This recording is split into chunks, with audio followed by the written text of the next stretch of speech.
Halo semuanya, apa kabar? Pasti dalam keadaan sehat ya, apalagi kalau udah dengerin video saya dari yang episode 1, 2, dan 3. Seharusnya sudah ada gambaran bahwa GERD anxiety GERD tidak berbahaya dan tidak menyebabkan kematian. Kali ini saya mau fokus untuk membahas GERD. Semoga video ini video singkat ini dan video yang tidak saya edit ini dapat membantu teman-teman untuk bebas dari GERD. Saya mau cerita tentang GERD saya. Waktu itu saya kena GERD di bulan Agustus barengan sama anxiety saya. Ketika saya kena GERD, apa yang saya rasakan? Tentu rata-rata orang yang kena GERD pasti merasakan hal yang sama, walaupun tidak semuanya merasakan hal yang sama itu ya. Kayak misalnya saya merasakan pada saat itu adalah sesak nafas. Itu juga sangat mengganggu tidur saya, mengganggu aktivitas. Gimana ya rasanya kalau kita sesak nafas kan gak enak banget ya. Saya pernah sesak nafas itu benar-benar sampai akhirnya setiap mau tidur kayak kebangun gitu, kayak kebangun akhirnya agak susah gitu untuk tidur. Yang kedua saya merasakan deg-degan. Kadang kalau kita megang jantung orang, saya nyuruh suami saya megangan, Pak megang dong dada saya deh, kayaknya dadaku kayaknya deg-degan banget. Suami saya nggak ngerasain, tapi kalau saya pribadi saya ngerasain gitu loh, kayaknya duk duk duk duk duk gitu kan. Apalagi ya waktu itu ya, pas kan pada saat kena GERD itu yang paling berasa banget sih itu ya, apa sih, saya nggak merasakan sakit dulu hati pada saat itu, tapi saya merasakan ketidaknyamanan itu ya, heartburn, deg-degan, sesak nafas, itu sangat mengganggu aktivitas saya. Tapi perlu diingat untuk GERD ini tidak berbahaya, tidak menyebabkan kematian, tapi memang sensasinya itu tidak nyaman. Soal GERD ini pernah saya bahas juga sama Dr. Chandra Wiguna, dokter dari Siloam Hospital Kebonjeruk, dan dia memang bilang untuk GERD ini nggak berbahaya, nggak pernah dia menemukan kasus orang meninggal gara-gara GERD gitu loh. Kalau kita ngelihat di berita emang banyak banget kan ya, berita-berita atau media-media atau bahkan orang-orang yang jualan obat online bilang GERD itu menyebabkan kematian. Enggak, GERD tidak menyebabkan kematian, tapi memang sensasinya itu luar biasa. Saya merasakan itu nggak nyaman banget, luar biasa. Apalagi ya, ketika saya kena GERD di awal-awal dan saya belum tahu itu GERD ternyata tidak berbahaya, itu sangat mengganggu pikiran sekali. Jadinya saya kena anxiety. Saya pikir, wah saya jantung nih, wah saya sesak nafas kenapa nih gitu kan. Akhirnya saya ke dokter, konsultasi. Saya juga sebagai podcaster di Podme, saya mendapat ilmu dari teman-teman juga, saling bertukar cerita dari teman-teman yang udah sembuh dari GERD. Terus dapat info juga dari dokter. Waktu ketika ngobrol di Podme, sekali lagi tidak berbahaya. Misalnya kamu merasakan, ada orang-orang yang merasakan aku GERD tapi aku nggak ngerasain sesak nafas, ada yang kayak gitu. Ada juga GERD itu rasanya itu kayak ada bola nyangkut di tenggorokan. Pernah nggak ngerasain kayak gitu? Biasanya orang kalau kena GERD biasanya kayak sering nyangkut di tenggorokan, susah nelen ludah. Saya tuh kalau misalnya lagi telan ludah, pelagapan, nggak bisa nelen ludah gitu loh. Yang penting latihan pernafasan aja. Kalau saya dulu suka nggak nyaman, jadi kayak ada sesuatu di sini tuh kayak gimana gitu, nggak enak banget. Jadi saya latihan pernafasan 4-5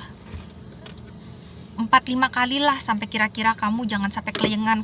Kalau kita udah tariknya, caranya gampang banget, kayak cuman tarik dari hidung, tarik sampai perutnya mengempis, buang pelan-pelan sampai perutnya mengembang. Lakukan itu 4-5 kali, atau kira-kira kamu masih kuat lakukan, tapi kalau udah keleyengan di stop aja dulu. Itu bisa dilakukan pada saat santai, ketika nonton atau ketika tiduran. Ini penting banget itu untuk melatih eksofagus kamu biar kuat ya. Jadi rasa tidak nyaman itu akan pergi dengan sendirinya kalau kamu sering rajin-rajin melakukan melakukan pernafasan kayak gitu, latihan pernafasan kayak tadi. Atau kamu suka olahraga, kamu suka yoga, boleh dilakukan. Ini slime.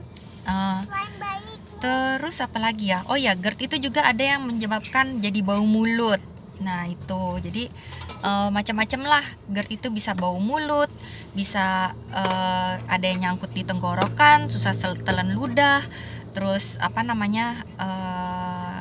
deg-degan, heartburn, sampai ketusuk di belakang, macam-macam lah GERD itulah.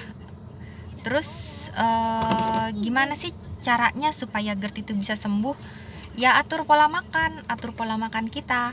Jadi jauhi, yang paling pertama mesti kamu jauhin itu adalah pantangannya itu makanan pedas, asam, yang bersoda, makanan berlemak. Terus ngopi, bukannya nggak boleh ngopi ya, kamu gimana ya, kalau ngomongin GERD ini kadang-kadang saya cocok makanan A, tapi teman saya yang GERD nggak cocok. Ketika saya nggak cocok sama makanan B, teman saya cocok yang kena GERD ini.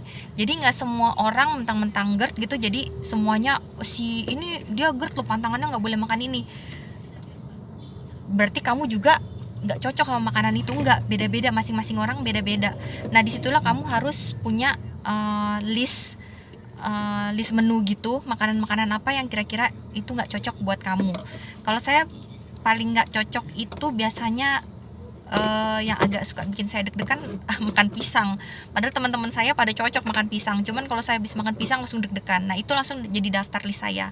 Terus ngopi katanya nggak boleh, tapi ada teman saya ngopi itu malah sebenarnya nggak apa-apa, nggak ngelarang juga, tapi lebih baik dihindari dulu lebih baik ya. Kan sebenarnya kan nggak terlalu bermasalah juga ya kalau nggak ngopi dulu. Bukan akhirnya kamu benar-benar nggak boleh makanan ini gitu loh, boleh, tapi paling nggak untuk pertama kena GERD kamu mesti jaga pola makan kamu. Itu yang saya lakukan pertama kali. Saya mutih, saya cuma makan nasinya lembek, saya cuma telur direbus, itu juga saya makan, ya pokoknya nikmatin aja lah. Saya juga makan Quaker Oat. Terus pola tidur saya juga, walaupun di zaman ini, di era ini tidur 8 jam itu kadang-kadang agak susah ya, apalagi buat teman-teman yang kerja atau anak-anak milenial sekarang kegiatannya lebih banyak lah gitu, pasti agak susah untuk nemuin waktu 8 jam. Tapi yang penting istirahat itu adalah cukup gitu loh, istirahat yang cukup. Terus GERD itu, kalau kamu kena GERD kamu nggak boleh stres. Itu penting banget, karena ketika kamu stres itu akan membuat asam lambung kamu naik, dan akhirnya akhirnya asam lambung naik, terus nanti akhirnya lari ke pikiran kamu nanti turun lagi. Apalagi yang kena GERD anxiety kayak saya nih, nggak akan ada sembuh-sembuhnya kalau terus-terusan stres mikirin penyakit. Ini penyakit apa ya. Kalau kamu sudah yakin ini adalah penyakit GERD, berita baiknya adalah GERD tidak berbahaya. Saya senang banget ngomongin soal ini. Kenapa saya sering banget ngomong GERD bukan penyakit berbahaya? Saya mau teman-teman tuh dapat edukasi, atau teman-teman tahu informasi yang benar bahwa GERD itu tidak berbahaya. Tidak pernah waktu itu dokter Chandra bilang tidak pernah dia menemukan kasus orang meninggal gara-gara GERD gitu. Tapi memang tidak nyaman. Saya mengerti sekali kalau teman-teman yang rasakan itu memang nggak nyaman, kayak terasa terbakar di dada, tenggorokan nyangkut, susah nelen ludah, terus apalagi sesak nafas. Saya tahu banget rasanya. Nah apa yang mesti dilakukan adalah ya jaga pola makan kita, pilihlah makanan yang sehat. Kalau saya waktu itu minggu pertama saya mutih dulu lah. Saya mutih, kalau bisa 2 minggu lebih baik gitu loh. Jaga pola pikirnya kita, berpikiran positif. Apalagi di masa pandemi ini kan ya, kita masih di rumah terus, masih dikit-dikit yang kita dengar corona, yang dikit. Nah itu saya sebenarnya agak ngurang-ngurangin dengar berita-berita kayak gitu, karena menurut saya itu malah bikin saya stres. Jadi saya lebih banyak nonton yang santai, yang nggak terlalu membuat saya pusing lah gitu. Bukan saya bilang nggak boleh tahu informasi yang terbaru ya soal corona, tapi silakan, tapi jangan terlalu sering. Itu soal GERD. Jaga pola makan, pola tidur, pola pikir, pola hidupnya benar-benar harus dijaga. Jangan sembarangan makan, diatur semuanya. Jangan makan yang asam pedas itu tuh wajib mendingan di stop dulu kalau kena GERD ya. Emang makanan pedas tuh kalau makan nggak pedas rasanya kan gak enak banget ya.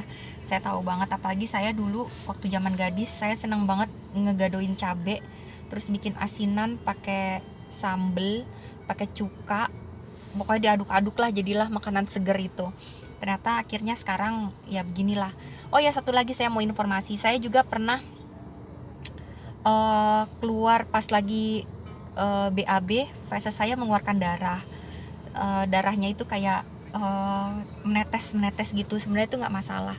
Kalau darah BAB, ketika BAB darah kita tidak menyatu dengan feses kita nggak masalah. Kayak biasanya itu karena habis makan pedas gitu loh. Berarti stop aja makan pedas karena itu nggak bagus banget buat lambung kamu gitu loh. Saran saya juga pertama, sebelum kamu bilang kamu kena GERD, lebih baik kamu konsultasi ke dokter jantung dulu. Itu adalah hal paling bijaksana yang bisa kamu lakukan. Kenapa?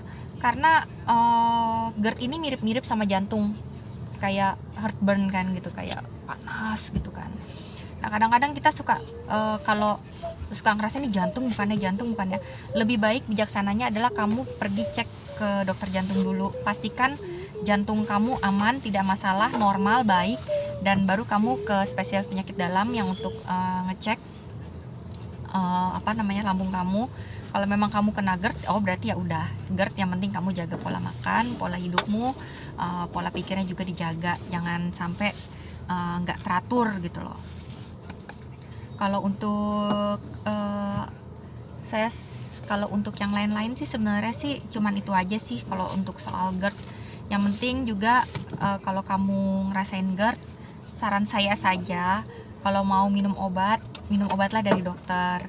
Gak usah beli online. Bukannya saya tidak bilang tidak baik beli di online, cuman saran saya untuk kamu yang kena GERD, lebih baik konsultasikan saja dulu dengan dokter gitu loh. Jadi itu aja pesan saya. Mungkin kalau ada teman-teman yang mau bahas soal GERD, ada pertanyaan, boleh langsung komen di bawah video ini. Komen, tanyakan, nanti akan saya jawab. Terus jangan lupa like sama subscribe ya, biar kamu selalu dapat video ini dan selalu update terus sama video ini. Maaf videonya sekali lagi, kemarin saya juga sudah bilang videonya nggak diedit, apa adanya, karena saya jujur bikin ini memang keinginan hati saya untuk bantuin teman-teman supaya bisa bebas dari GERD anxiety. Karena saya ngerasain gimana rasanya jadi apa ya, saya ngerasain ketika saya kena GERD anxiety, hidup saya jadi kayak berubah. Hidup saya kayak bukan saya yang dulu lagi gitu loh. Mengganggu sekali rasa tidak nyaman ini. Apalagi ketika saya punya anak-anak balita kan, kayaknya saya jadi ngerasain kalau teman-teman belum sembuh. Saya pengen banget teman-teman bisa sembuh dengan video seada-adanya ini. Mudah-mudahan niat baik saya juga bisa membantu teman-teman. Terus teman-teman nanti juga bisa membuat video seperti ini juga. Itu harapan saya supaya teman-teman bisa ngebantuin orang-orang sekitar yang kena GERD. Soalnya banyak juga orang-orang kita yang belum tahu GERD anxiety. Jadi keinginan saya banyak orang yang paham betul soal GERD anxiety ini supaya tidak ada salah-salah informasi lagi tentang GERD anxiety ini. Oke, jangan lupa subscribe, komen, dan like. Semoga kita semua selalu diberikan kesehatan, sembuh dari GERD-nya, sembuh dari anxiety-nya. Selamat menjalankan ibadah puasa, tetap selalu jaga kesehatan di tengah pandemi ini dan hidup yang sehat. Oke, sampai jumpa lagi di episode saya selanjutnya dengan saya Laura. Sampai jumpa, dadah.